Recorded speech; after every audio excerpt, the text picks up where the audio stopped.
flag of the United States of America and to the republic for which it stands, one nation, under God, indivisible, with liberty and justice for all. Motion to approve agenda. I'll move. Second. All in favor? Aye. Opposed? Proclamation designated August 6th as National Night Out. Jenny, you want to speak about that? Sure. This is the second year that we're doing this. It's a national event that takes place the first Tuesday in August. And it's just a time for communities to get out and get to know each other better, community building events, and also community law enforcement building events so that people get to know their law enforcement officers and everybody kind of looks out for each other. And we're gonna do the same thing we did last year, which is have a dessert potluck on the courtyard. So just bring a lawn chair and a dessert to pass, and we'll sit around and talk and visit and just have a nice evening. Mayor, I should note, I'm going to abstain from the vote because that's my wife. Motion for the proclamation. All in favor? Aye. Opposed? Police chief. Actually, very well, and received some compliments from people about how the town did today on their way out, so everything went about as smooth as it can go.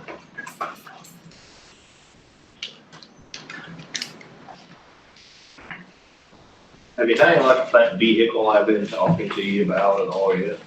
Yeah. Is it gone? Not yet, but it's in the process. Anything else? No. Fire chief. We're good. That's your Main Street. I kind of echo what you said. I mean, it was crazy. It was good. Unofficial number was 33,000. It was through. It's a lot of people. The things I heard that we could do better were more porta potties and more trash cans around. But overall, it seemed like people were having a nice time. I think the businesses did very well today, at least the ones I kind of pulled. So they did very well. So I think for them, it was good. And that's new. I mean, to push 33,000 people through there. Yeah. Worked like clockwork. It was nice. Good. It worked very well. It really didn't, I didn't think it affected the surrounding businesses negatively at all. And it seemed like, I walked through it a few times, it seemed like folks at the city did a nice job getting stuff up, getting stuff there for them. It seemed like it was planned out well, so it did seem like it went really well. The city was a big help today. Thank you, guys. Job well done by all. Yeah. City police, Main Street, everyone, EMS. Teamwork. That's Is it. that it? No, public comments?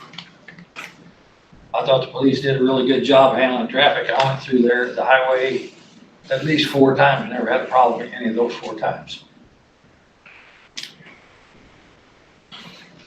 Bruce? Below Hastings Meat Market, the culvert or bridge job has been slowed down. It's my understanding that whoever engineered it left out one important step. City paid, I'm sure, a considerable amount to have that engineered. Well, since they didn't do a good job on it, delayed it, will the city get reimbursed when they have to engineer it again? Or we disperse? If I worked on your car and did do a good job, I'd be held responsible. We'll have to look into that. It seemed only fair that you paid a professional company to come in and engineer it. They missed a big part of it. It's called the delay, cost Bloomfield Bridge and Culvert. Steel reimbursement, put it off how long, I don't know.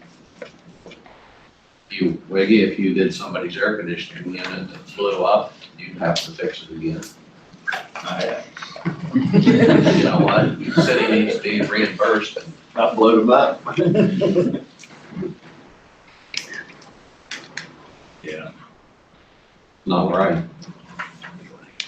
thanks for your comment. Any other comments?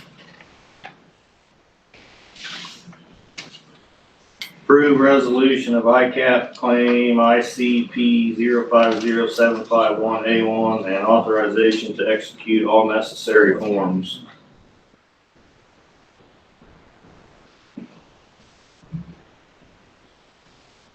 So this is one I just, Do we have that form in our package?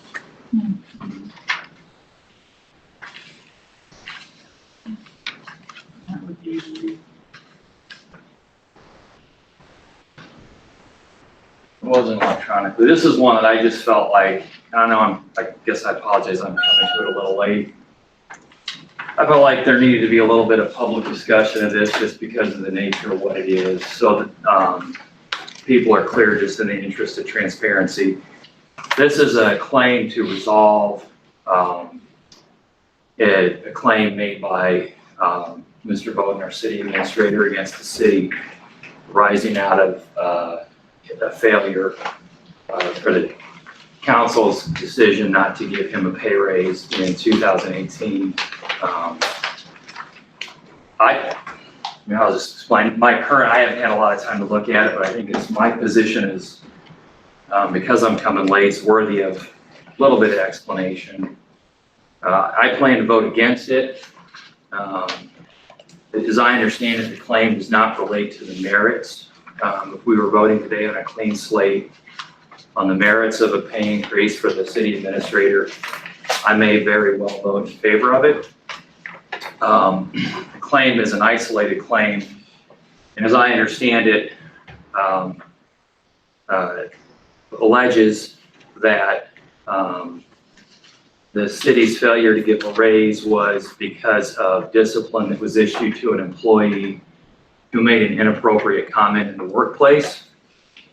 And from my observations, although I certainly agree that the comment was inappropriate and deserved and received appropriate discipline, I think anyone that even casually follows this council is aware that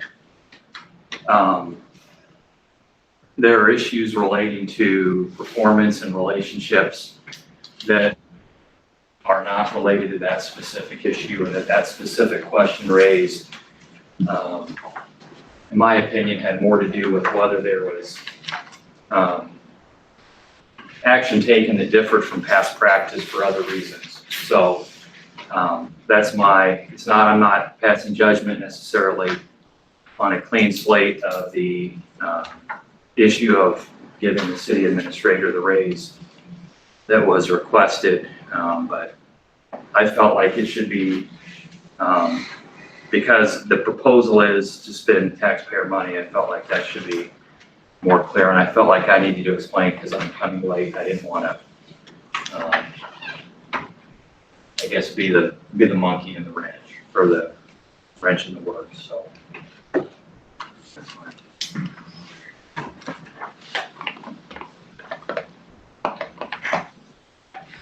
Anybody else got any discussion on that? Is there a reason we don't have a copy of what we're doing here? Well, because Gail said she sent it. I even have an email that said she sent it. I mean, we don't even know we haven't seen what we're voting on. Okay, well, like I said, Gail said that she had sent it, so I can step out if you guys want to go to the next thing. Have you seen it? I received it by email, but Have it you wasn't seen in it, the Earl? packet. Like I said, Gail, the email that I got from Gail said she sent it, so I don't know. Do I have to call Gail up? We postpone action on this to the next meeting? Well, it sounds like we would have to, because that's something I got it, but I didn't see what's going on. We postpone action. Postpone until the next meeting? Yes. Second? All in favor? Opposed? Presentation on solar array. So we we talked a little bit about the numbers on the solar array at the last council meeting, and the mayor asked for just some more details. So I tried to prepare something that I think kind of demonstrates a little more the solar array's impact on rates and costs. So what I've got, I'd like to just walk you through it. If you look at the top right, the bar graphs, there are two things going on here. So this is looking at the year-to-date consumption for 2019. And the two columns to the left, the blue ones, those are looking at what, if we were using 2017 wholesale rates that were in place before we had the solar array, what would be the cost of power of the power we've purchased so far today. And so if you look at the 625,000 would have been the cost of power if we didn't have the solar array in place. We were just purchasing only from SIEC. And 622,000 is the impact if you looked at the production from the solar array and the cost that we paid for their solar array. And then there's some, that offsets costs of purchases from SIEC. And then if you do a comparison between 2017 rates and our current rates, that's what the green and yellow bars are for. So again, the left side, the orange bar, 705,000, that's if we didn't purchase any power. If we didn't have the solar array in place and we purchased all of our power strictly from SIEC, and 695,000 is our actual cost using making purchases from SIEC and getting production from the solar array. So if you go on down, look at the bottom left quadrant, you can see what the impact of rate increases have been on our energy costs. So just looking at if we look at last year's consumption, which is the last full year, or the first full year of consumption that we had with production of the solar array. If you just look at last year, if you compare 2017 prices to 2019 prices, and if we only purchased power from SIEC, the cost increase would be almost $209,000. There's a little bit of reduction if you look at the solar array and its input into the system. The cost increase comes down to $203,000. And that's assuming that we paid last year for all of the power from the solar array. As you know, we didn't. Again, the bottom left just goes a little more detail on what's the actual cost each year from the solar array, or the savings, cash savings. And if you look at the next two pages, it kind of goes into why that happens. So if you look at the first one, so we just took the most recent month that we have all of the hourly data for. And so if you look at May 28th, the orange peak, that is the total, that's the point at which we had most consumption in the city of Bloomfield from all sources of power. And as you know, we pay our SIEC contract on two portions. One is an energy rate, and another is a demand rate. There's two pieces. And so that peak, that monthly peak, sets that demand mark, right? But as you can see here, what happened is when that peak occurred, there was also solar production happening at the same time. And so the power that we purchased from SIEC was actually significantly less than the peak. The green is the power purchased from SIEC. And it was enough of a drop that it actually changed the day of the peak that we paid SIEC. So if you look at the third page, you can see, again, you've got the green as the power purchased from SIEC, the yellow is the power that we received purchased from the solar array. And when you compare the two, you see that the peak from on May 28th was 4,458 kilowatts, and we pay on a per kilowatt basis on our monthly peak. And the peak then was reduced to 3,915 kilowatts that we purchased from SIEC. So that's how, even though we're paying for energy from the solar array, that peak savings is what causes this shift in costs, a reduction in costs from SIEC. So I know there were some questions before, and I would be happy to take any questions now, but I just want to give you a little more thorough explanation of why that savings occurs.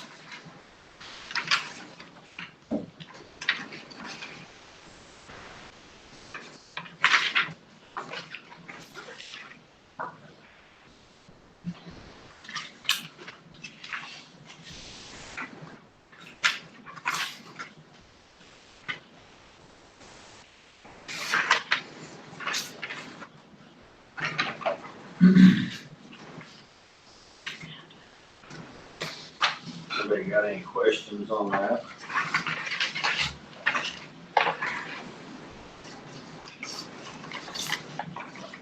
Consider and discuss hiring and replacement of community development director and request for special meeting on August 1st. Well, as you all know, since the last meeting, Chris has resigned, and I think it's appropriate that we, as a community and you as a council, try to do some planning as to how we approach the replacement of this position.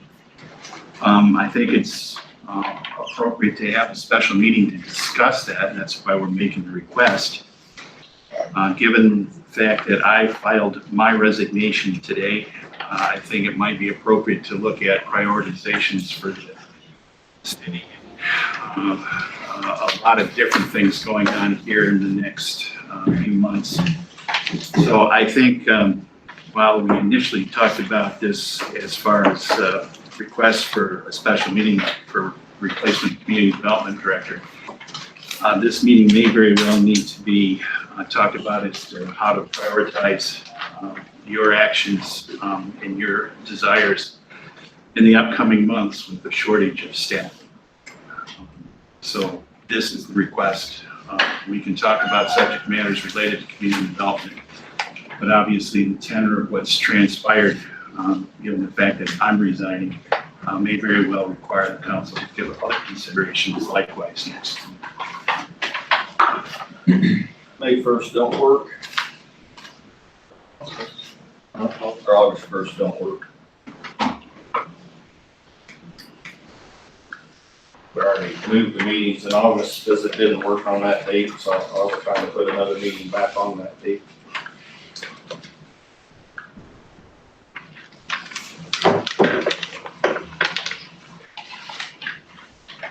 Is there a different date?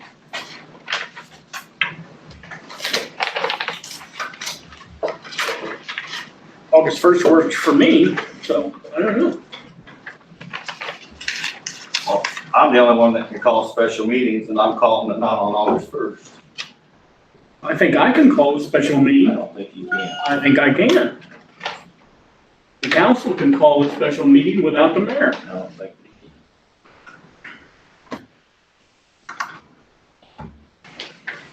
What are the notice requirements? How much notice do we have to give? How far out? can. 24 hours.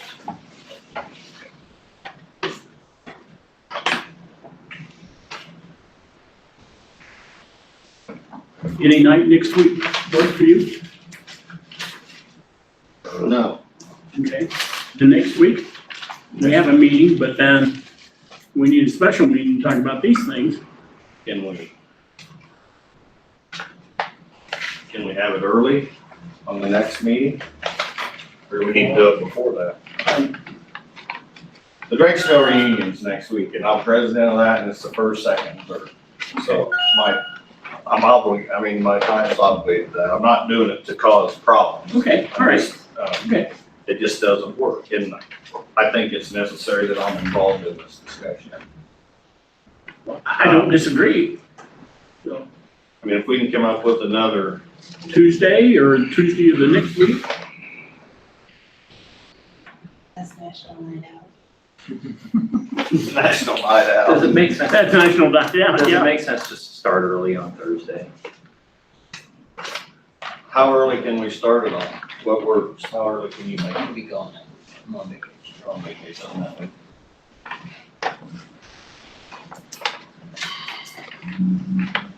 But I agree, we need to get it.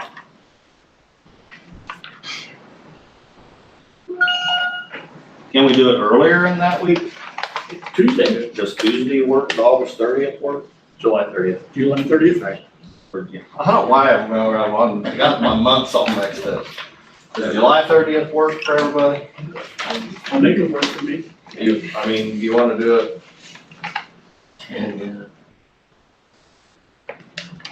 7 o'clock, 6 o'clock? 6 o'clock works for me. 6 o'clock, you wanna do a potluck thing at the fire station again? We can go potluck here too. You got a kitchen here. Fire station, just not more relaxed atmosphere.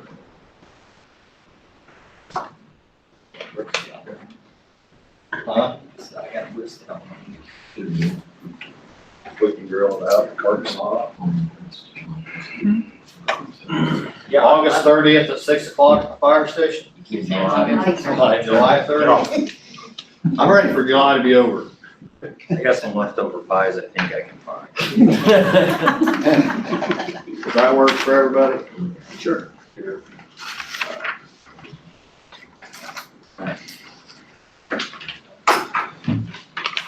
Consider and approve a resolution authorizing the filing of a sponsored project application with the Iowa Department of Natural Resources and the Iowa Financial Authority State Revolving Fund.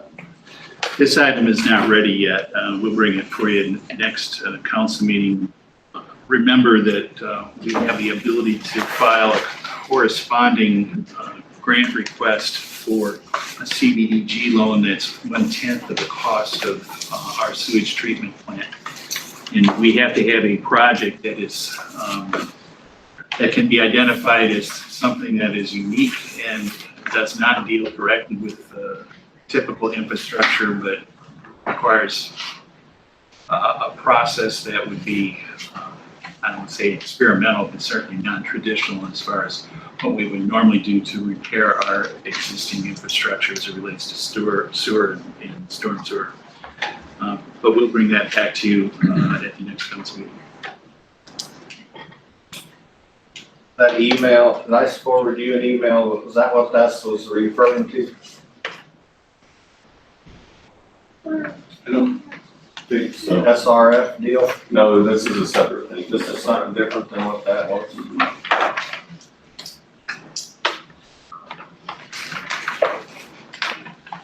Consider and discuss steel reimbursement in the amount of $18,470.73 to Bloomfield Bridge and Culvert for the East Street Culvert project. Again, so as we talked before, last council meeting, so this steel was already ordered from Bloomfield Bridge and Culvert, so that's the cost of the steel price. They're currently sitting on that, so we need to reimburse them for that amount and get it off his truck, get it delivered to the city. And I've actually reached out to Ryan Shock, County Engineer, about trying to find another culvert to sell that to. And we've also reached out to Associated General Contractors of Iowa, and which went out to all the contractors in Iowa about having that rebar for sale. So we're trying to work on selling it. That's why the next item talks about possible sale. So we can talk about that next, but we need to reimburse for this steel. They're sitting on that and they're pay that off. Motion to reimburse. Second. All in favor? Aye. Opposed?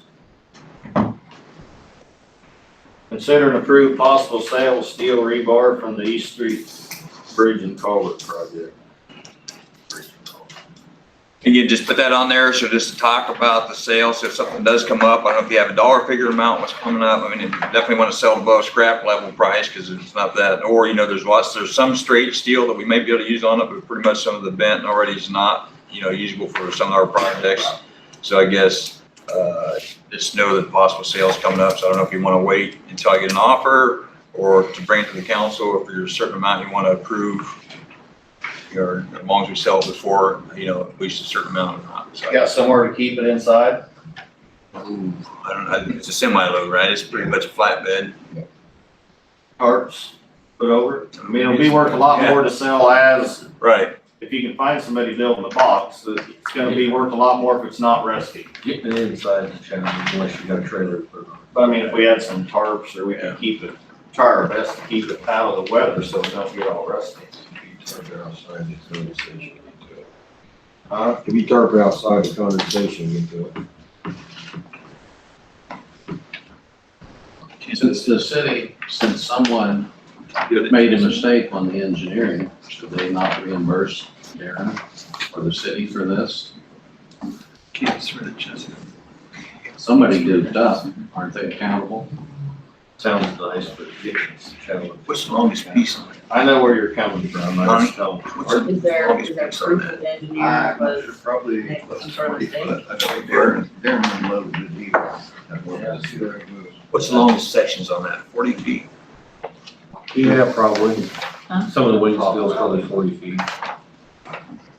Longest straight bars just shy at 38.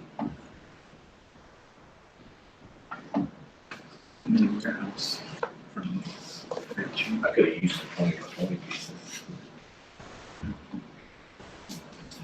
I suppose we just see what we get for bids. I mean, there's a lot of boxes built in the state that size. I mean, there's probably no reason, I mean, I don't know. Most of them probably got the rebar box for this year, but I know the county's probably got some boxes close to that.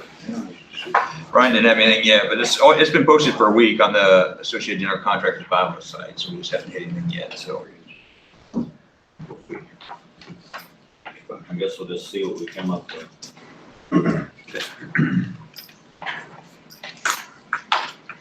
Consider and approve purchase lease of water truck. Okay. Can I just hold a second? Heather, do we need to have actually a formal direction from council to go ahead and do this, sell this, or? I think, well, I mean, it sounds like what he's gonna do is, if I understood correctly, he's gonna give bids and then bring them back to the city.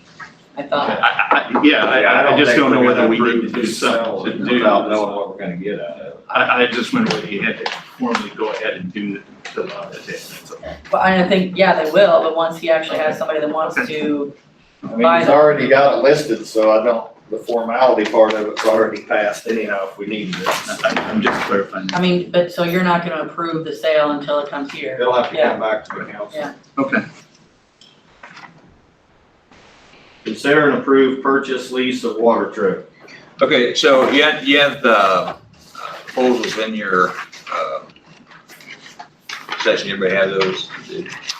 So we have, in front of you I have, so there's the Ford truck, which was $34,499, and all these quotes for the purchase, the outright purchase are state bid quotes, so those are the lowest price possible for state. So the Ford was $34,490, and then the GM was $29,313. Okay, so those are light barrel trucks. That's the purchase price outright.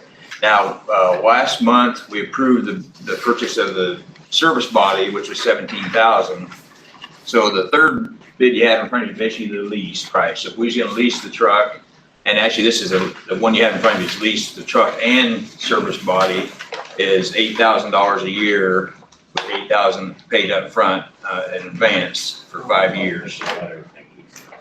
So, yeah, so you see that lease price, and they call it a lease, which is kind of misleading. This is how they do city and municipal financing. So it's basically you're financing the truck for 5 years with no tie-in. You can return the truck at any time. At the end of the 5 years, you have an option to buy the truck outright for $1. Okay, so other than that, you have your warranties and everything else still in place. You pay $8,000 in advance, and you pay $8,000 a year. What this financing does is allow more cities to be able to buy more trucks with less out costs at the beginning of the year.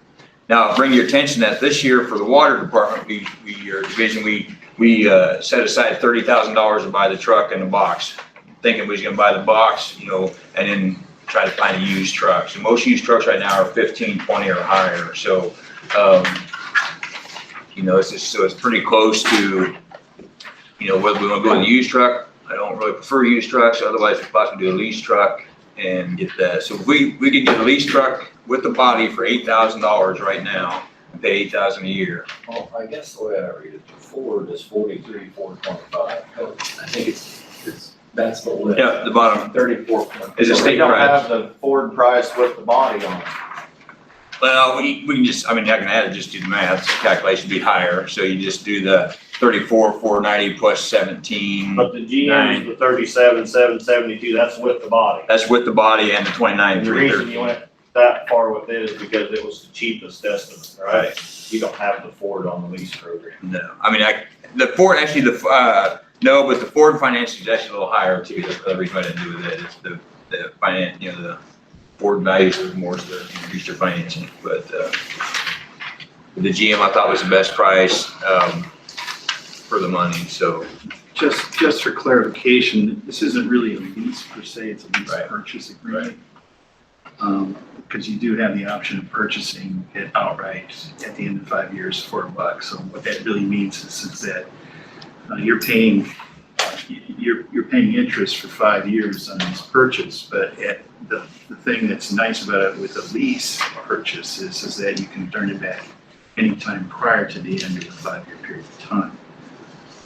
But a lease purchase is, as Jamie says, is typical for a lot of municipalities as far as trying to figure out a way to buy capital equipment of this nature with limited budgets and spread the cost out. Ideally, you'd like to have equipment revolving fund that actually would not pay that interest cost, but we do not have that upfront capability. So this is probably the best way to finance and the best way to actually purchase equipment that would last obviously much longer than 2 years. So with this lease, amount, so basically instead of 30,000 this year, we paid the 8,000 in advance, and we paid the 8,000 every year after that. So we could technically, instead of spending 30, have 22 saved back. And actually, I'd like to bring in another one next month, potentially for streets, because we're having some truck issues with that for a dump, a smaller dump. So, So then we'd roll that, whatever's left into next year's budget we'll just Right, roll that yeah. on down every year right, to make the and lease if we, payment. right, if we use RUD or some other service and try to do that, it's revolving. So yeah, I try to work on that. And of course, try to always increase our revenue in each one of those divisions too. But we're So, gonna roll the 22 to the next year, we're not gonna spend it on something else. I mean, you can't, yeah, it's up to you guys. When you do it, we can figure it out. I mean, Motion to approve the lease of the GM vehicle. Move to approve. All in favor? Aye. Opposed? Approve and award tree removal bid recommendations. So there you have the 3 bids in front of you. Again, so I recommend to go with Cody, was the lowest bid. And I would like to, before you approve that, I'd like to have, I guess, ask for additional 3,000 with that to potentially cover any other trees we may need to take down. I know we have some in the park and some in cemeteries that need to come down. So just kind of at our discretion to be able to use that up to basically 24,000. That's what the trees with the white X's are for. Correct. Those are all the trees in the right of way that we went around and marked. And Don't we have 25,000 budgeted for tree? correct. So this is still be under that. So that's why I was asking for the additional 3. So that gives you 24 with 1,000 left over to work with them on trying to get more done. Acquisition costs. And Cody's worked for the city of Fairfield and some other cities taking their ash trees down. He went in and took all their ash trees down and that. So he took some down last year for us, did a real good job. So his bid came in lowest, so low bidder.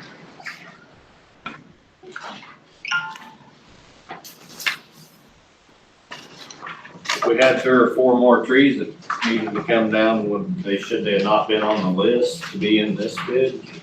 Well, we just, at the time, that's what we have. I know like we have some, we got and identify some that are dead and we need to take down and people don't take down, we have to pay to take them down and then build them back. So again, just having that, be able to fluctuate, do that. Also, when we went around and did this, identified some, since then. Cemetery wasn't on here, but there's, again, since the storms, some tops have come out, some of that stuff. And so we just have a lot of trees that, again, I wouldn't add that in there because I thought too, this would put us pretty close to the 25. So we came in under with 20,000. So we came pretty close to the 25 right there. I guess I'd recommend just let him do what he did and see how it works before we give him any more work. Okay. That's my opinion. Is there if increased costs if he comes back or an efficiency if while he's out there? Is the issue if he's out there and you guys identify a tree while they're working, would there be like remobilization costs if we had to have him come back? Is there Yeah, basically the stump grinder, because there's no, he wants to try to do it all at the same time. Okay. But I mean, and that's another thing too, is we have more stumps here. We have just stumps out there in parks that need to go, and stuff like that. So that's just being able to, hey, while you're here, can you take out these other 2 stumps, what it costs, and just try to, definitely see anything. I mean, If it's $3,000 or $4,000, we have the administrative discretion to add to this without having to get approved under expenditure authority. So, it would be our intent to try and do that, but if you want to just allow for us to handle this under an administrative process, we can do that too. It sounds to me like we got about another $20,000 worth of trees that need to be done, so oh yeah, I mean, do we take care of this and see what kind of work? I mean, I know he's done a little bit, but this is a pretty big job, so. Correct. Make sure he does it in a timely manner and do them before we load down any more and maybe go out for bid on whatever else you have. Sure, that's later. fine. That's fine. I mean, asking. I mean, there's local people, too, that do some of that work that, maybe piece some of it out. I just think we need to make sure that we're happy with what he's doing before we give him more work. This is pretty good. He's the one who did the 2 trees at the church. And there wasn't a leaf left when they cleaned up. I'm not saying he don't do good work, but I mean, this is a pretty big undertaking. I just think we should, because if we got another $15,000 and we only got 5,000 to work with, we might have to try to come up, we might have to move some stuff around, try to come up with enough money to do it, to do all of it. Right, we probably want to do the same thing next year again, because we still, and this isn't touching ash trees out at Lake Fisher. I mean, there's still a lot more to do, so like I say, we have a lot to do. Yeah, I agree. So motion to approve this bid, move to approve, for Cody's tree service for $20,725. Second. All in favor? Aye. Opposed? Consider approval of Main Street funding for July through September. Motion to approve. Move to approve. All in favor? Aye.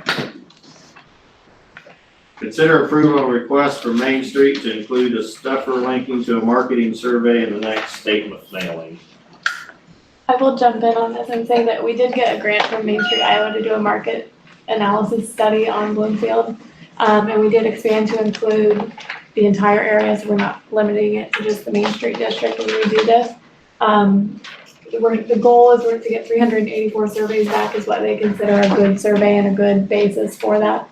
To get that, Chris had mentioned that with the electric bills, if we could do a statement stuffer, then we'd reach everybody in the city, so we'd get a good demographic and a good spread of people. We're also gonna post it to big businesses in the area that have a lot of employees, like the school and the hospital and the banks. But the statement stuffers would help just so we're reaching all demographics of the community. Can you do it online also? Yes, That's what it is. absolutely. It's an online. And so we're not stuffing the actual survey, we're just You're wanting to putting the do like a stuffer in it link. to the link to Yeah. go to, Yeah, but you'll have that on your website and Mhm. everywhere else.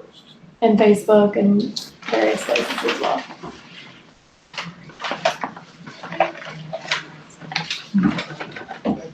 Motion to approve, Move to approve. all in favor? Aye. Opposed? Consider and discuss current ATV ordinance.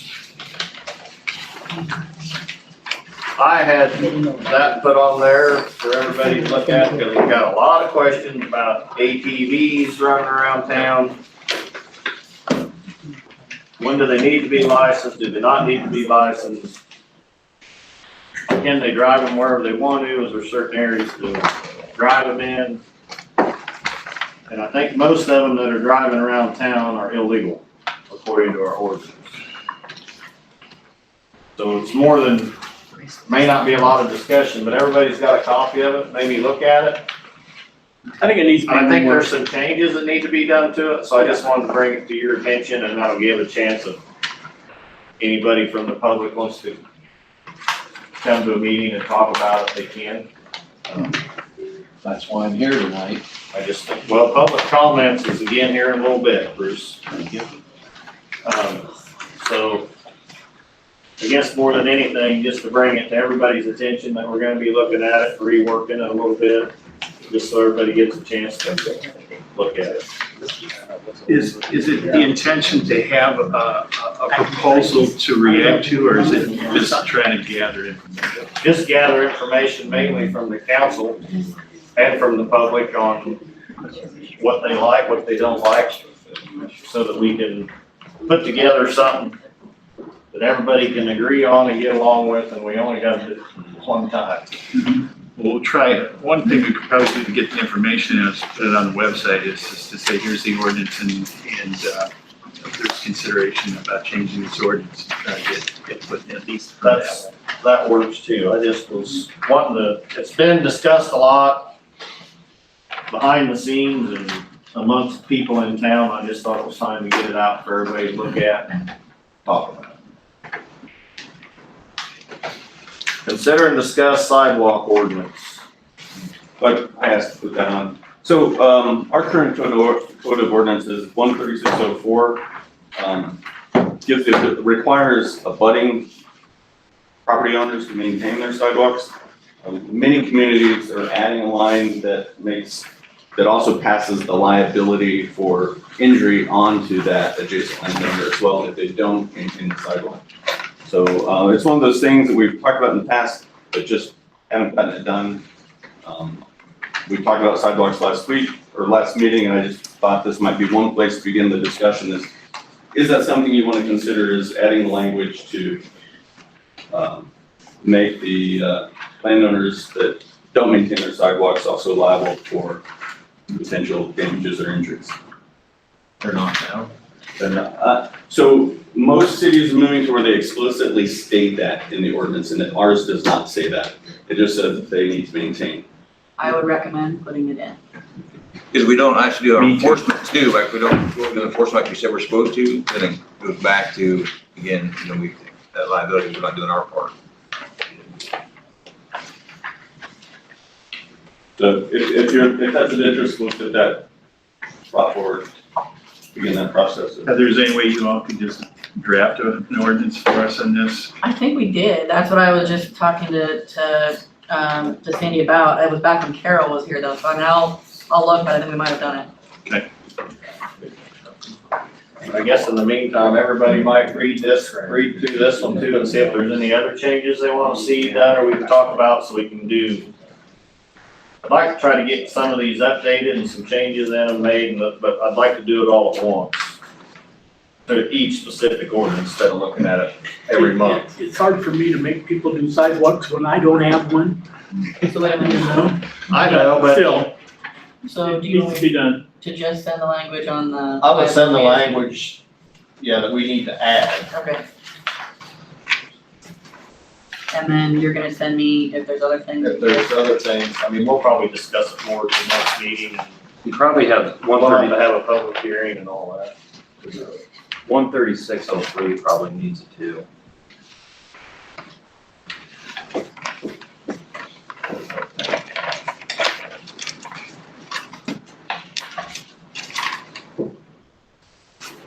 See, and that's another topic.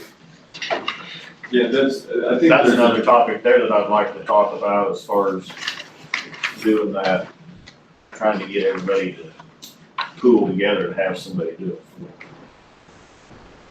And I think the Iowa code addresses that differently on the snow and ice than it does. On the snow and ice. Yeah.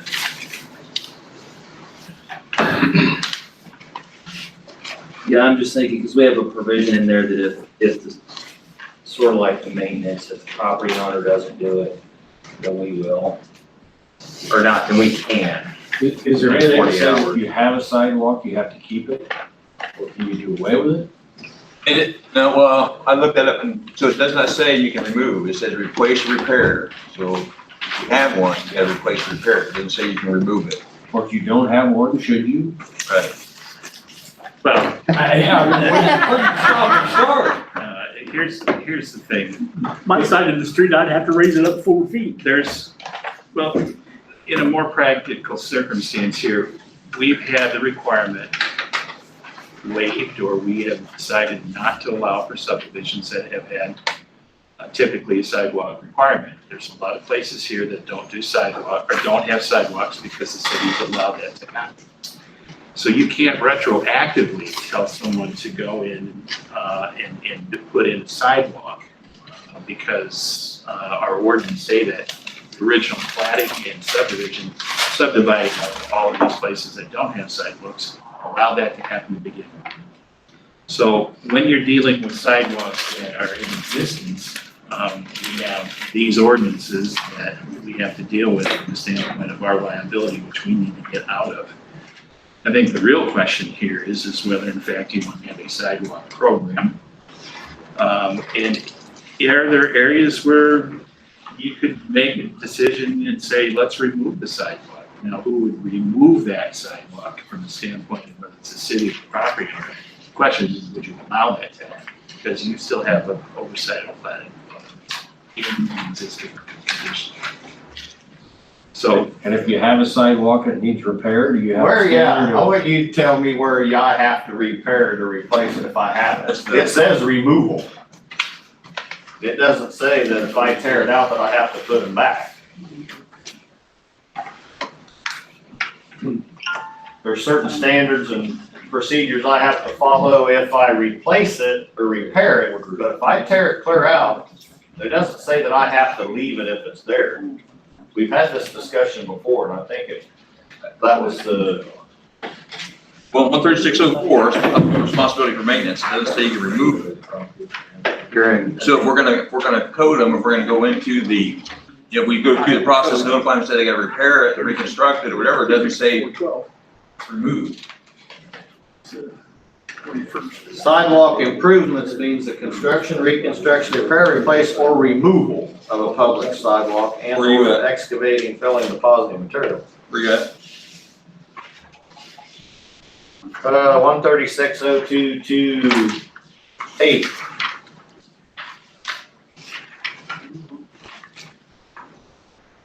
That's responsibility of maintenance. Well, that's just a definition of sidewalk improvements. Your section 132 is just a definition. Dan, I think 13606 says the council can order the construction of permanent sidewalks on each street or to the city, and especially assess the cost of the improvements to the property owners. And then 07 says no person shall remove, reconstruct, or install a sidewalk unless you obtain it from the Right. city. my comments was based upon the fact that there's been typically no inclination here by the city to do special assessments. And that's the precept here. If you want to do special assessments and force people to do this, you can do that. I don't think that's the policy of the city.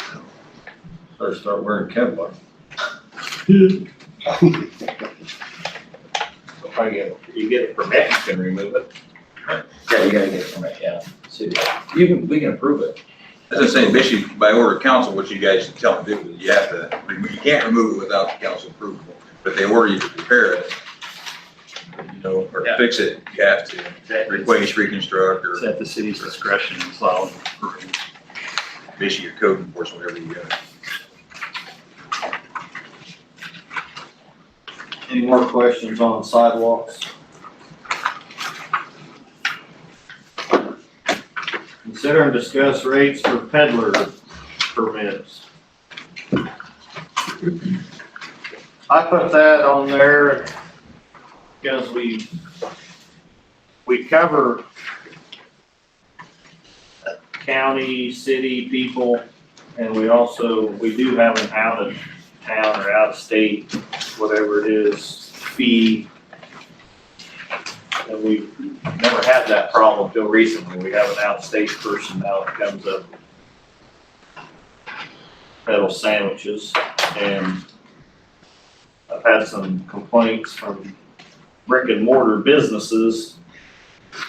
Their sales are down on them days, and I think it's only fair and our duty to make sure that we make sure they're paying a fair fee to come to town.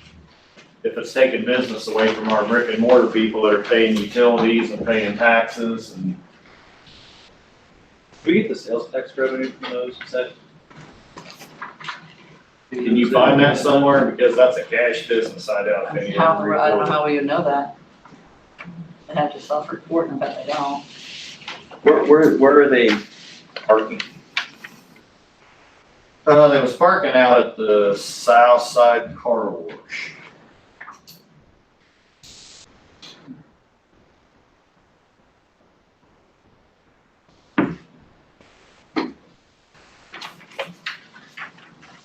And I mean, I think our fee for people that come into town that even live in the county,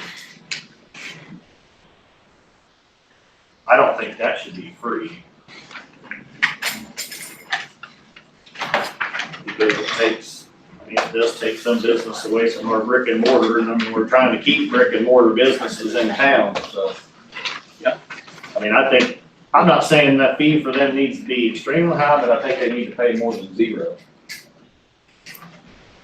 But I think the people coming in from out of state, or out of town, I think needs to be significantly higher. How do we feel about food trucks in general?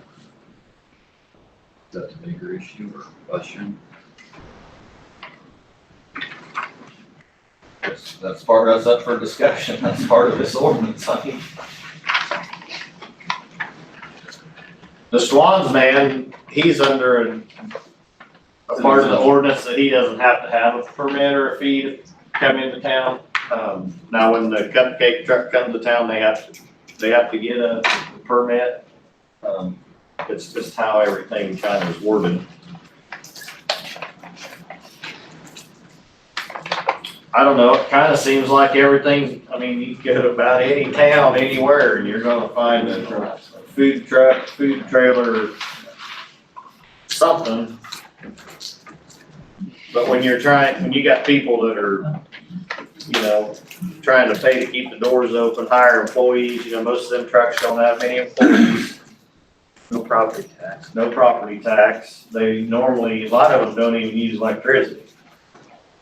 They run generator, I mean, there's no, Boyd has some really stiff prices that they put on there, just face sitting at the sidewalk up there. They'd be afraid to try it. so I don't know, it's just another one of them things to look through and see I guess just looking for information on people's opinions on what they think we should do with it. Do you want us to maybe survey area communities, see what they do to add to this discussion? We did this about 2 years ago, so if you decide you want sample ordinances, we've got to stack them. I think that's. Yeah.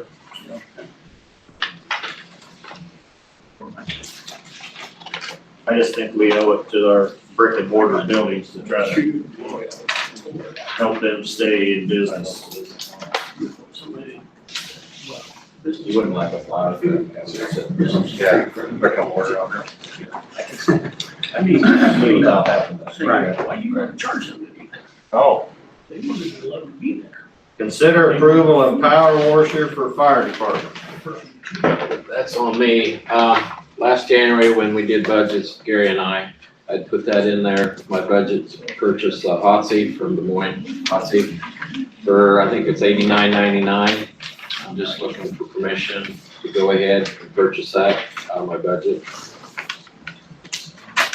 $89.99. I wish, No. $8,999. I was gonna say, I just wanted to make sure, because if it were that, I could approve it, but I can't approve what you're asking for. No, I just want to make sure that I'm going down the right path and doing this right.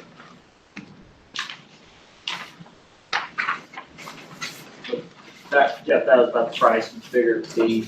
Yeah, that was the way we budgeted and he's been working with us and he's ready to go. I just wanted to get permission, get the official green light.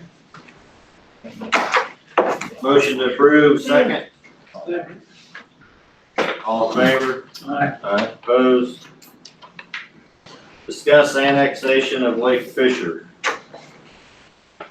So I don't have the information you asked me to have for tonight in terms of the process of annexing Lake Fisher, but do you want to have some discussion just about whether there's an interest in it? We do own it, it's just not in the city limits. Yeah, I mean, the process that I hear is we have to decide, we have to have a process. We have to decide whether, if we're gonna take utilities out there, water, sewer, I mean, all that, and roads and streets, we as a city have to have a process to turn in along with turning in the annexation papers is the way I understand it. So we do have subdivision regulations, so I assume it would fall under those, and Gary, feel free to pitch in, but I assume it would fall under the subdivision regulations, so that it would have, if it were, assuming that you were looking to build out there, and that's the reason for the annexation, then there already is in place rules on what those subdivision requirements, building out roads, utilities, and those kinds of things. So we have part of that as a standard boilerplate, not to say that you wouldn't adjust it, but, so we do have at least to start down that path, if that's the desire, is to build. I just know when we went up and met with HR Green that it was brought up. And there was a guy there that said he had some experience with it. And so that's why I brought it back up, was to see if we've done anything with it, learned anything from it. And I understand the guy from HR Green that told us that is not allowed to give us information on that topic because of another commitment that he's in. And he passed along another name of another person. And I think the communication between that guy is hard to get. But if you direct us, we can make that happen. The person that you were talking about, the reason why he can't really make comment on that is that an annexation ultimately has to go to the state for approval, and he is on that board that does those approvals. So the point being is that we could find the other person, and I think that's probably the way to proceed is for you to engage that person to give you the direction and assistance. I was just, I guess, looking for information to bring to the council to say, if you want to, here's what you have to do, here's the things in the process to go through. Yeah, and I understood that, I just haven't had it yet, so. Because I think it's been talked about for quite a while. I think there's positive discussion for it. I just think we need to have that information. Would you have to do all or none, or can you annex the east side of the lake and not the west side of the lake? Well, you could annex it all and not develop, only develop one side or the other. As the property owner, you have the right to do what you want to do as far as annexation.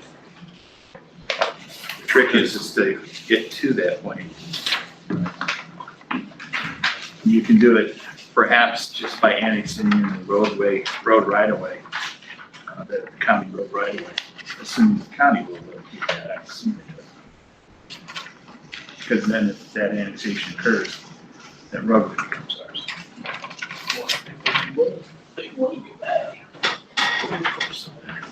Any more questions on that part? You got the direction you need? What about the homeowners that live out there? Do we have any say in this? You live in the county. I live on South Lake Fisher Road, you're gonna have to go through there. Just potentially, Jeff, just on the road, not even your properties. Okay, that's just what I wanna make sure. I mean, that's potential. That's why we want this information to figure out how we can do it, because we might be able just to use the road and not have to do the properties now too. Well, I live out there too, and I don't want annexed in. But that's not what we're talking about. Okay. We're not. Okay, that's what I wanted to find out. No, we're not. No, we're just talking about the part that the city owns. Okay. That's what there's a lot of people that feel that same way out there. So. Discuss emergency notification system. I know that you brought this back up, Mayor. I think we've discussed this in a couple of different contexts. First of all, we got rid of the code red because that thing just isn't effective, and it's very costly. But we have a lot more modern communication devices than when we first had Code Red put in here, and that is obviously the internet. We could use the scroll on cable TV. We could do our own website communication. And if these are truly emergency notifications, those are the kinds of avenues that I think most cities would go after. We've also worked on how to improve our responsiveness related to people who call in concerns about power outages. And we've worked with the law enforcement center in upgrading equipment and responses there. Finally, if there is, if you will, very localized outages, like say for water, we can certainly go door to door and hang door hangers. But I think the real point here is, I'm assuming your concern is really based upon emergency circumstances. And I think that we would just utilize modern communications that people are now accustomed to.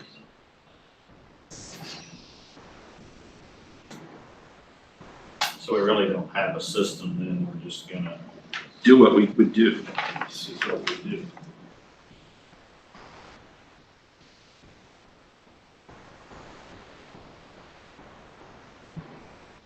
Code Red was really. I understand Code Red was ineffective, but to me, what you come up with is just a willy-nilly. We're just gonna throw it out there and hope everybody sees it. It's not really a plan. It's just an answer to the question, just to try to satisfy the question. Doesn't the fire department have an ability to broadcast? Oh, I thought you did for the PAs. Yeah, we do. The new sirens do. Our new sirens, but our e-dispatches, we can dispatch to ourselves if we've got something.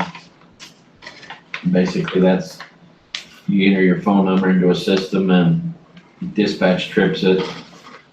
I guess what I'm looking for is, okay, we're gonna put it on Facebook, we're gonna put it on the website, we're gonna put it on Bloomfield chat, we're gonna put it here, we're gonna email it here, so that everybody knows where to go to look. Because Written procedure. That's what he. Bloomfield chat gets around pretty quick. I mean, I'm just using examples, but what I'm saying is we need something to tell the people that if there's an emergency or something, they know where to go look for it, so they're not just searching wherever. I mean, they don't, right now, we have no place for them to go look. So you want us to maybe do a mailer? I think we need a plan of where to go, where to look, where to go to find the information if there's an emergency. Everybody needs to be notified of, like if you got a boil order, you know. So you put it here and you can go look 3 or 4 different spots before you can find it out. We need to have a designated spot for everybody to go look for every emergency notification so that they know where to go. That's what I'm after. Okay. Whether it be the city website, whether it be Facebook, whether it be 4 or 5 different things, I don't care how many. I just want a plan that everybody can follow and knows where it's at. All right, we'll put together a procedure.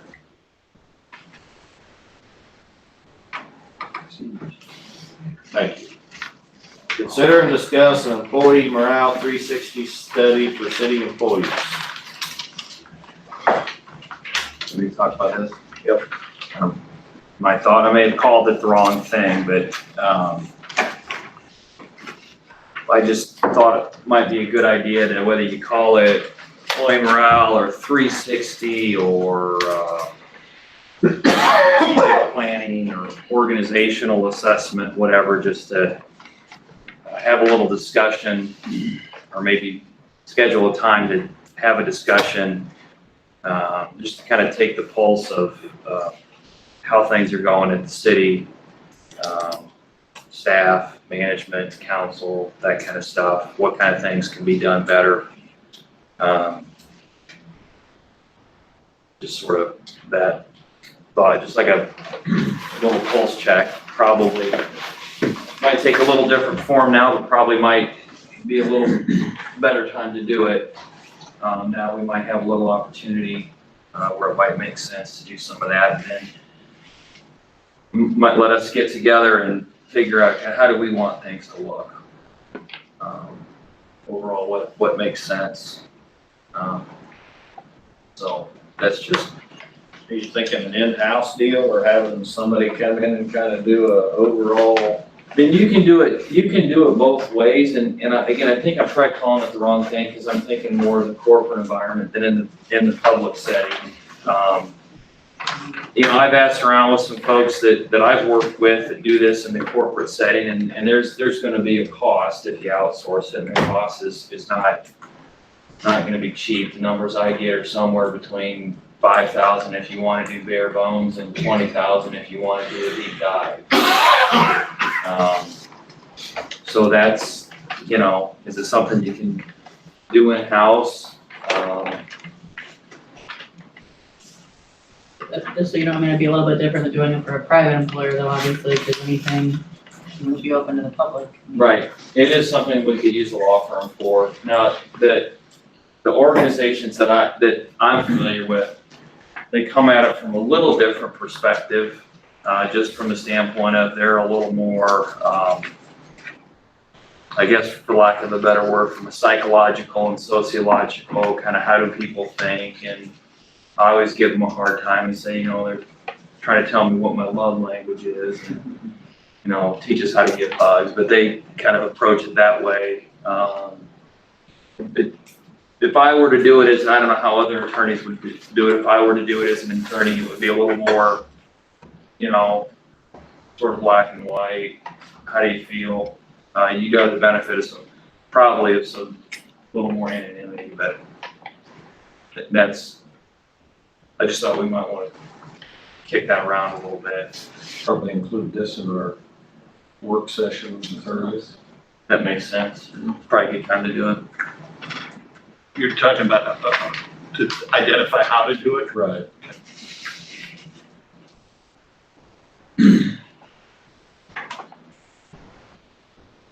We did get Gayla sent out some samples of some 360s a couple, 3 months ago.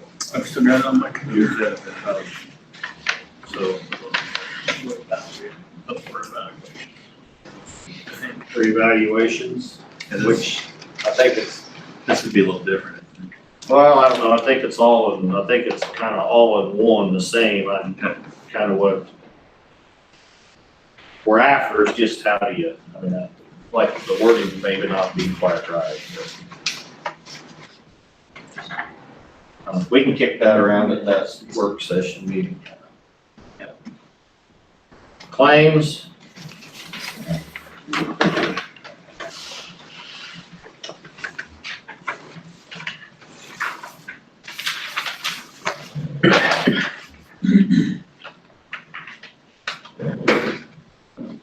Do we want to know why there's a toilet plunger on here?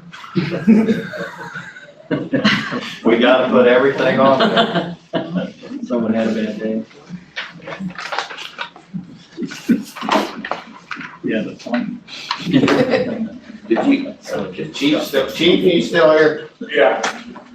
You get the check that Isaac Walton made? Yeah. We missed you there. I was in Des Moines. Did they cover all the trips? Okay. I did. Did you? There's poor excuse being in Des Moines. Huh? Yeah, that's a bad excuse. Drakesville, you know, is next weekend. Oh, yeah. You can help up there. Finish what you did. Any questions on the claims?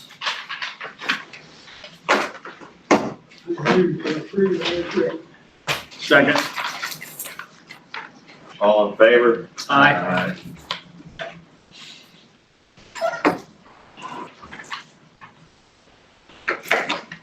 So I got a question before I ask for poses. So there's a bill on here for Shive Hattery for amendment number 2 on the culvert project that we're not doing. So that was for the design, to work around the sanitary sewer and sanitary sewer. That's where they come up with those drawing specs for their fix for that.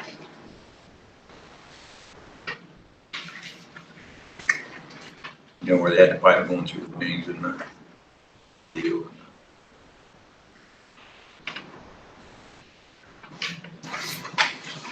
Opposed? Public comments? I have a question, Larry. Where on that one line on the library where it says postage is petty cash, in a governmental setting like a municipality, that's usually a big no-no. Where it's just randomly out there where no accountability for it, you just grab it. You see that? I mean, Are you on the claims Yes, sir. under the library? Yeah, just on the library, I've seen that petty cash in parentheses. Is that a common practice? It's, right on the front page, it's 725 and 19, I'm doing probably 10 down, 11, 12 down there. I just noticed that that's common practice.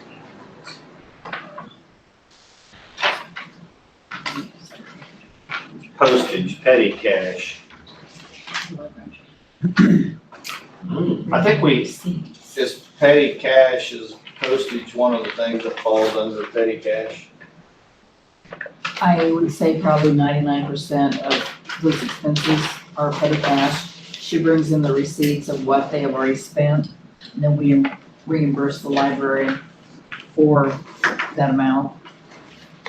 Yeah, I'm not necessarily pointing out the library, I'm just saying the manner of petty cash in this, in like municipality. That's all I'm saying here, Dan. I'm not sure it's actually a petty cash fund because I think it's mostly postage. I mean, do they go to the post office and buy stamps with cash and then we It's reimburse mailing them? books back and forth and. Oh, it's that's paid, postage paid to the, yeah, we probably, because I think, Postage reimbursement. Might be a better wording. That's what it is. yeah, because of petty cash, most of it has limits on it. So we might want to make, you know, like you said, I'm not sure that's the right wording for what we're doing. Is this something the city also has, petty cash? We do have, but it's not very much. And there's certain things that you use it for, right? Donut runs. That's what there? Donut run. That's not true. Told me about that. I don't know, I'm just joking. Donuts that are purchased come out of my pocket once a month. And I'm not saying whether it's postage or whatever it's for, not anything to do with the library or anything, I mean, just in petty cash and, I mean, Matt, help me out here a little bit, is this so common where we do this? In a governmental setting?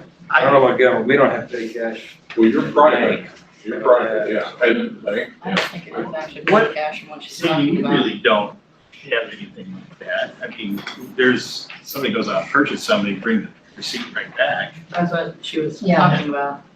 I mean, it's similar like he's a credit card. Postage reimbursement would be better. I think it's just bad But it's- terminology. Yeah, I agree It's with similar to using a credit card, but it's not using a credit card because there's there's rules and regulations on cash. Correct. Right. So I I think wonder, some of that maybe needs to go to a credit card or go to something like that versus With an itemized cash, purchase. with an itemized purchase You have a. to eliminate. Correct. But I think the wording in this is, because there's one right above it, petty cash police department. Right. Yeah, I was just saying, I mean, I Probably is Matt, you know, where. That probably is redundant. Oh, that's hard. That's hard. We'll look into it. I mean, we get doggy treats, so you don't get bit. Terminology. Yeah, I think part of this might be just how we term it. We'll check that. Thanks. Thank you. Other public comments?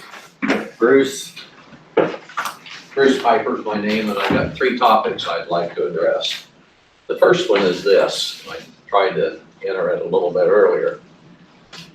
Now the city has another bill for another design going like this. The first bill, I don't know what it was, probably 30 grand. The engineer, this culvert, I think it was 14. 14. That's why we got it there cheap. 14, you hired a professional company to do it. Now Darren's out time that he made to do this job this summer.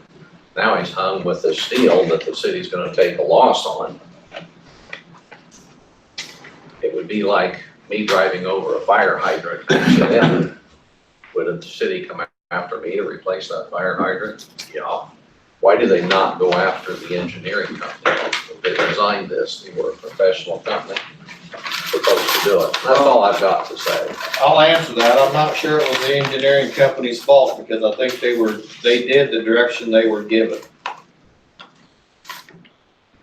And maybe they weren't given the correct direction.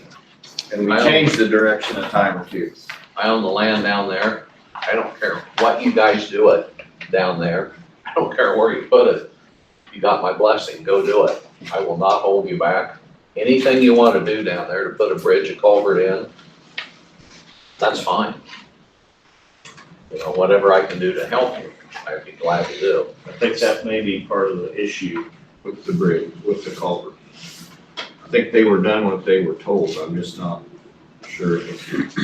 My second topic is this, and it's kind of ironic that you talk about morale at the city tonight. There's one person that came here that comes to mind, and we kind of butted heads when he first came to town. But as I've grown to work around this guy and get to know him better, he gives you guys heart and soul. If you lose this man, in my opinion, you're gonna lose an irreplaceable person.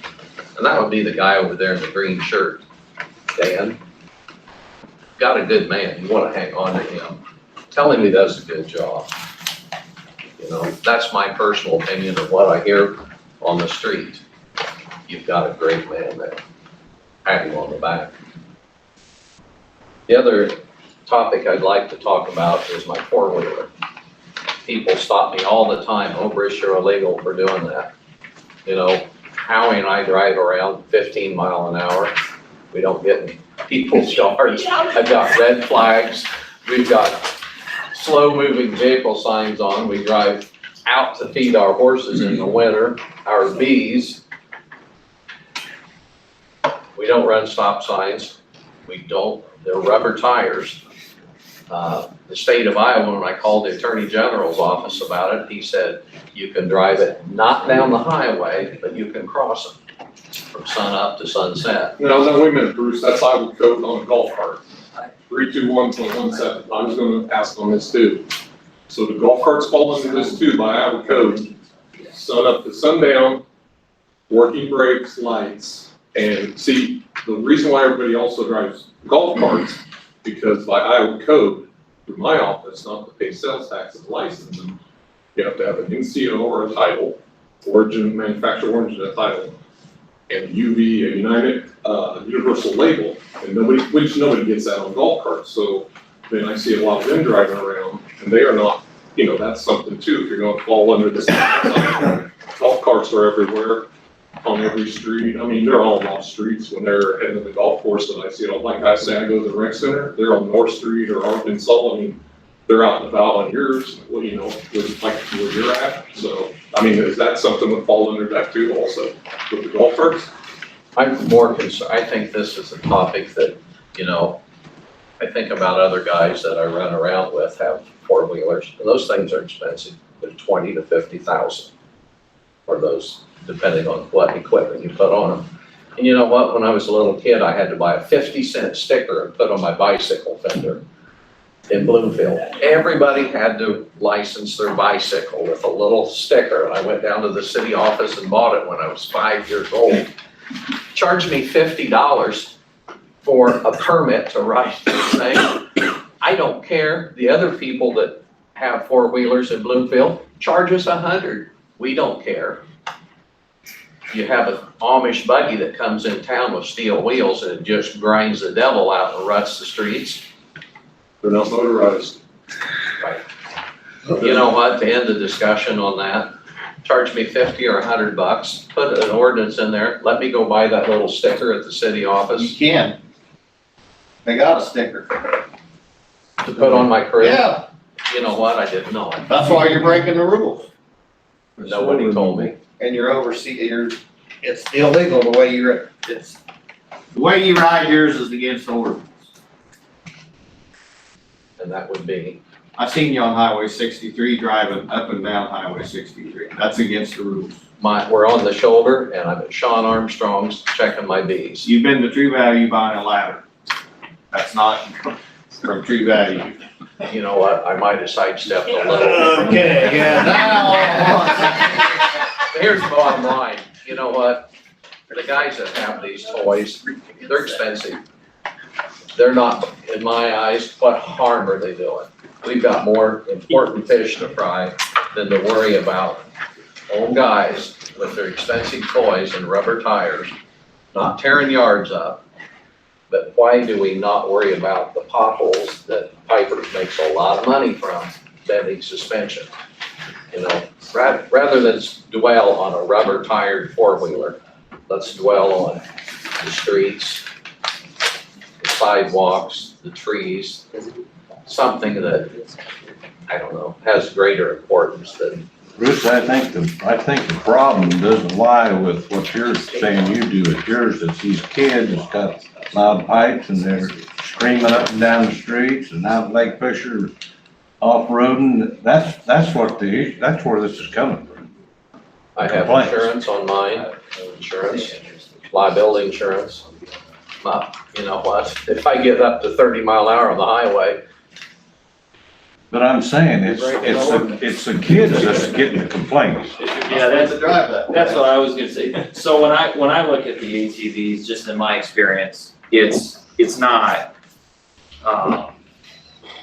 folks using them like you talk about. I think that the key for my opinion, the key for the council is to distinguish between reasonable and responsible use and the kids that are ripping up and down by the hospital going 40 miles an hour with no muffler, Yeah. drifting around corners, about hitting.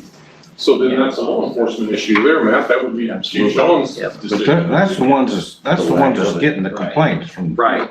So I think the key is to make sure we've got a clear ordinance that sort of everyone's comfortable with, delineates what do we want in the streets. Like for me personally, I look at three things. I look at revenue. So is there revenue like there would be for a vehicle? Is it safe and in noise? And, but I think, as I look at the ordinance, I think there's probably some work to do, probably some agreement that needs to be worked out in terms of where those lines are. But my personal experience is the golf carts and the reasonable ATV use isn't as bad as the usually kids just ripping around town on them. I was in Savannah, Kansas Tuesday, and they lined the streets were lined with them.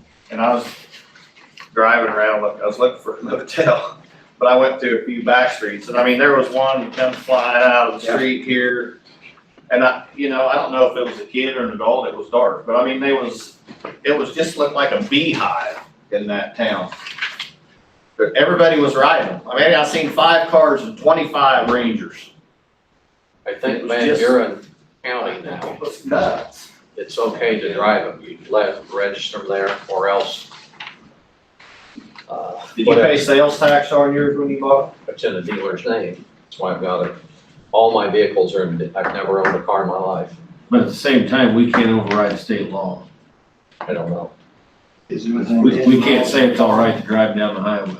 Well, like somebody said, I think it comes down to enforcement. Sell us, give us $100 license plate or a sticker. It's revenue for the city. And if you get caught speeding or tearing a yard up, pull that sticker off. You're not gonna find all the guys that are our age driving these high-priced Polaris. Everybody's knows Bruce is not gonna come through town all the time like you do. So it really wouldn't be fair to them to have to buy $100 sticker if they just come to town and get gas. No, but it's gotta be the same policy for everyone. Yes, that's our issue. It's gotta be across the board. Exactly. Charge us $50, everybody. About 500. I don't care, you know? You're getting cheaper. I'm going the other way. You talk about revenue. You know what? We're talking revenue. I think I could list off a bunch of. I don't mind the 5, just put some more zeros behind it. You can list off a bunch of people that drive these things new, and it's getting more and more popular. But do we want that? I would take the revenue. But is it the right thing? Is there a safety issue? Is it, you wear your seatbelt? Most of the time. Got doors on it? Some, in the summer or winter I do. For cold, If they got into a crash with it. take them off in the summer because it's too hot.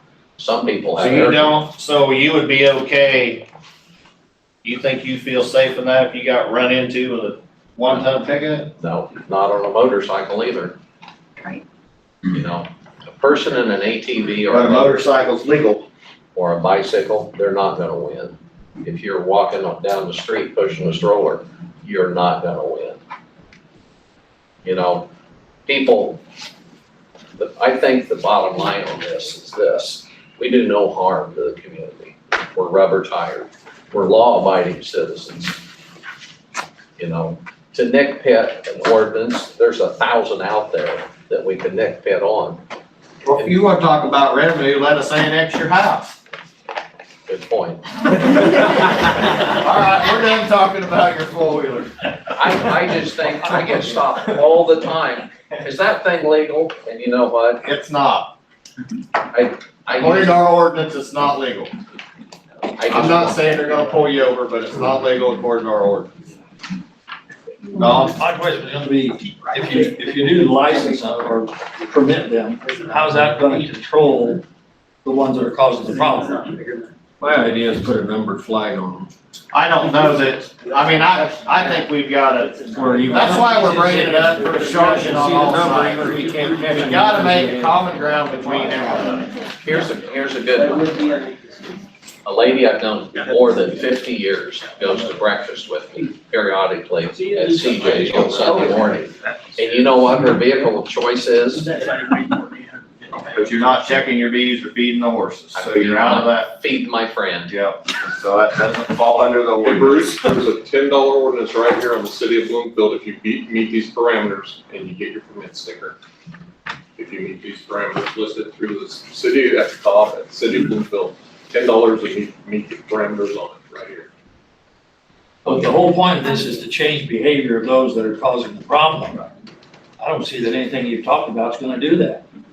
Unless Nobody you here enforce that's, it. nobody's here that's caused any problems, brought up any topic. We've talked about, Now Darren has a pretty good idea perhaps, put numbers on the flags. Well, if they don't have a flag. You got. and you're, Make a and you did, requirement. Then they're gonna Yeah. catch them, or they're Then gonna try to right, shoot 'em. Maybe, They're gonna try to catch them. maybe. that's the reason for the discussion. That was some good discussion. Keys the enforcement though, you gotta have enforcement. I haven't seen it. What'd you say, Jake? I said the key is enforcement, you have to have enforcement, and I haven't seen it. I will It say, usually ends up in a crash police car, try to catch a race or a snowmobile. I will say since the police chief is here, we've had a pretty good luck. When the folks are ripping around by the hospital, they're pretty good about responding on there if we call. And I've seen a few of them pull over up there. I don't know about elsewhere in the city, but you're right. The ones that are the problem seem to be enforcement should be able to, I'm not sure those even meet the age requirement. It's 18 by ordinance. They're not gonna be here complaining. If it's on the street, period, it has to be permitted. Whether you're 2 years old riding it or. Battery operated dirt bike, I mean, he is all over that. Yeah, he's on the streets, he's on the roads.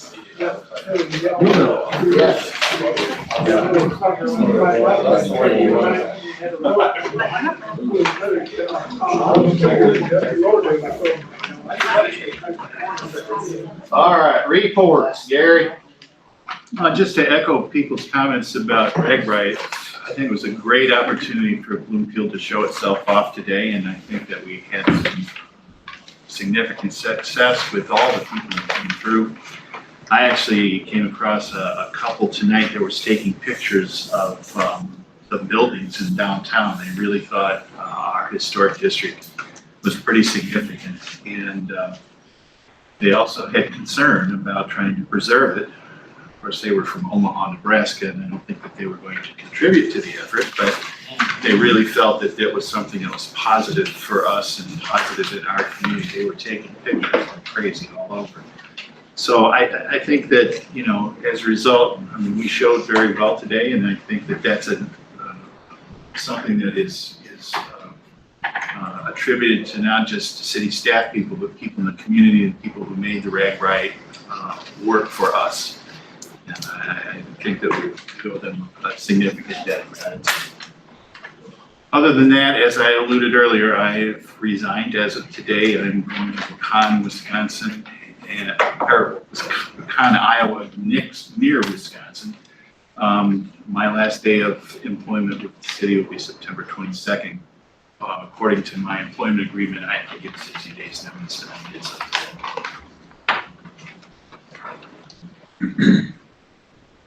Danny? Yeah, just echo again, RAGBRAI, great thing. That really culminated, our division's really been working hard the last couple of weeks. I mean, the week before last time we had RAGBRAI was, this week is cooler than last week. It was pretty hot, so I'm glad. And I'm sure all our city workers are glad for that too, so they've been working good. We've been mowing several yards. I don't know if you've seen that. We got out doing a lot of mowing, doing that. We have our new line lead, Jared Shaw. He started this week on Monday, so he's been working a lot. With that too, all 3 electrical employees attended the monthly safety meeting at the co-op. So with the Association of Iowa, so it went pretty good out there. We did have an ICAP risk assessment last week. So next council meeting, we'll brief the information that came out of there, and some recommendations they made, and some corrective actions we have to do from that too. So Sandy and I attended that and went through that process. Tomorrow, we're actually having a threat and hazard identification risk assessment by IMU and Iowa State Department of Homeland Security. So we'll be going through that. That'll be going over the physical security of buildings, cyber security, emergency preparedness. So we might even get into this where we talk about that emergency notification system. I'm sure that's going to come up when our topic conversation tomorrow. So we'll definitely have a plan on that too, and talk about that when we come out of that process. So next council meeting, I'll be bringing a bunch of stuff for the street CIP. So we'll have a bunch of stuff in there. Right now, you know, we've been working this $2 million. I know you guys had your plans and reconstruction, all that kind of stuff. We're also working on trying to extend that $2 million to touch as many blocks as we can and try to extend the life of some of these streets and some of the issues that are out there. And right now, like I said, I've been spending a lot of time with Larry Stevens and HR Green trying to get that up. Evan, another guy that actually came through today on RAGBRAI, another engineer. So he got to drive some of the streets with his bicycle. So I saw him today. But we're going to also talk about, so right now with about $2.5 million, I can touch about 30 blocks in town. So extend that from just the normal reconstruction, we talked about 10 blocks. We're also working on adding some crack seal and some chip seal and try to bring some of that down too. My goal is to try to touch at least 50 blocks with that $2.5 million of that CIP. So that's kind of the plan we're going to bring to you next week and look at that and have you guys, you know, maybe pick and choose and maybe come up with some other ideas on that. But just so you know, we're trying to look more and extend that money as much as possible. And I think if we could do that, even the 30 would be a big, and I'm even talking about trying to do some of that at the end of this year. So that way you can see some of that. I know people out there wanting to see, you know, some stuff being done. So we're going to talk about that next week. So, and HRG will be here to talk about that. Larry will be here on the 8th. So. Where do you find that other $500 million? Well, that's just kind of, you know, Gary and I, we put some money working on it, but you know. Is the water and sewer on East Street gonna be? Plant a tree? On the side, the water and sewer on East Street, is that just gonna be on the sides of the street, or is that gonna get into the street? They'll have to cut in when they go, so on the east side of East Street, when they do the water services, they'll have to cut in the street there. For the most part, it'll stay on the cross, right, just when they cross. Right. Yeah, which actually had to move some little, so we really extended within a foot of the right of way on the west side of East Street because of the separation of the DNR requirements for that. So, but yeah, the only time they'll cut in is when they cross to the east side for their sewer, or sorry, not sewer, but water connections. So So they're gonna have a bridge plan? Yes, we're working on that. So like I briefed last thing. So I've already sent all the requests for releases from Shy, Prince Reniker, and they've been sending all those documents to HRG.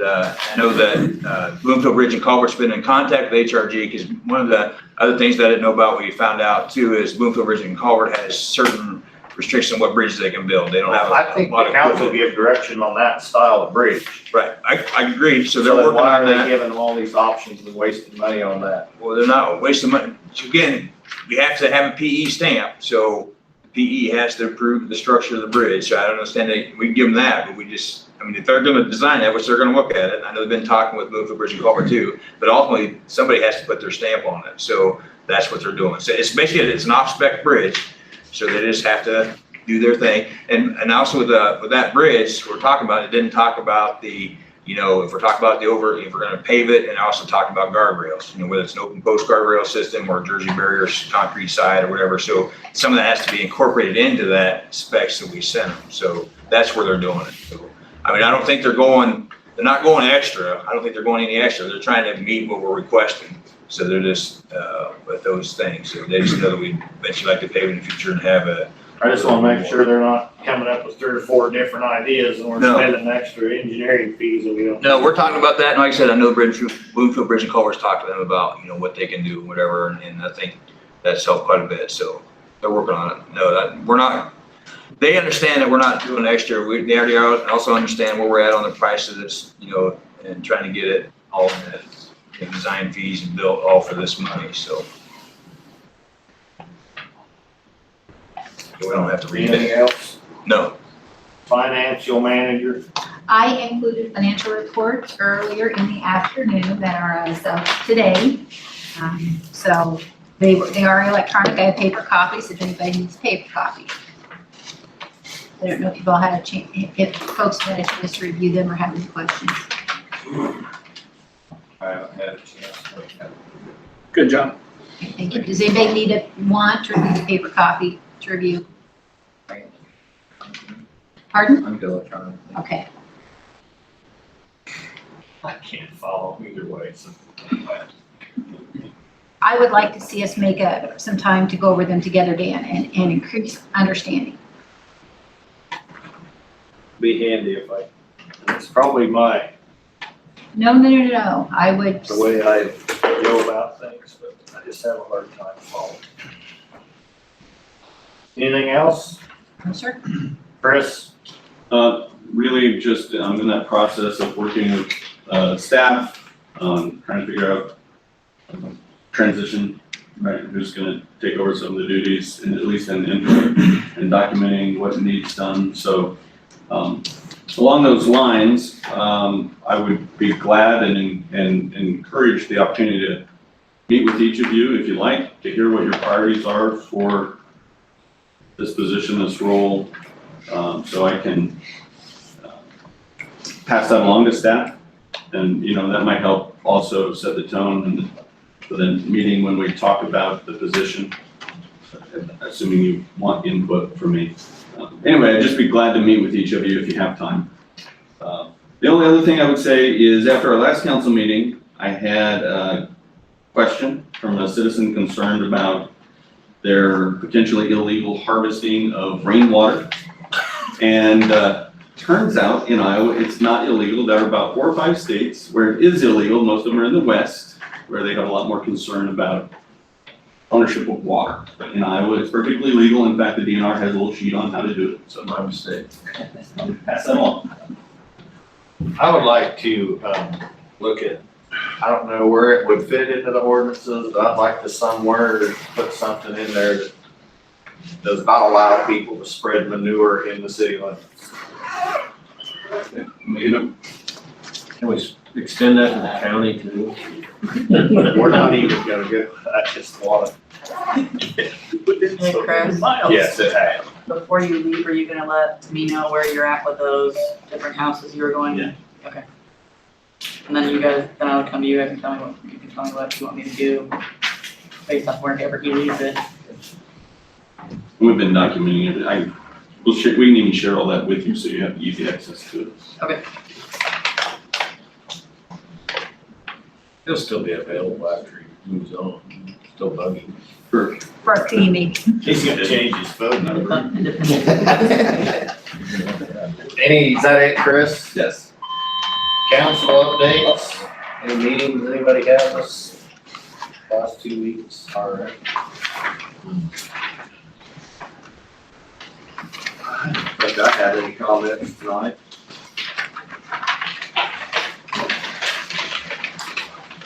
Closed session. Closed session pursuant to Iowa Code 21.51J to discuss the purchase or sale of particular real estate only where premature disclosures could be reasonably expected to increase the price the governmental body would have to pay for that property or reduce the price the governmental body would receive for that property.